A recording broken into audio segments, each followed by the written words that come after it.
Check out this baby olive tree. It's about maybe 7 years old now. It was planted as a 15 gal. It's full of olives. A lot of people, they'll get olive trees that don't produce fruit because they don't want them falling and creating a mess.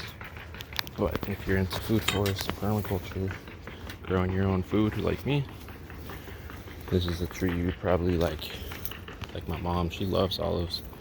Puts them in the tamales and stuff. But check this out, right? Tons of olives. These will be ready in a few months. Every single branch is full of them. Probably a couple thousand on this tree, even though it's young.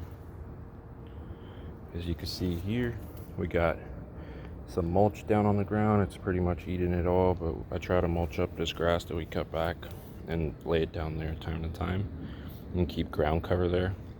So make sure your soil is well draining. You got ground cover so that the soil is good for this olive tree, and it's exchanging nutrients with all the fungi and macro bacteria that are down there. As far as the branches you see here, there's usually a lot of branches popping up like in between here. We try to open them up, make sure that every single branch gets a lot of sunlight.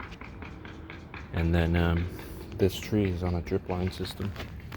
You can see down there the drip line. That's how we water it. And then we have different succulents, aloes, agaves, grasses, a couple bougainvilleas here to kind of help it out and shade its root system down here, so it's not evaporating so much. That's a couple things you could do to take care of your olive tree to make sure you get tons of olives. You know, prune it, take care of the understory down here, and then you know, you'll be getting branches like this. That one little baby branch could have 100 olives. If you got any questions on the olives, taking care of them, just leave a comment. Have a good one.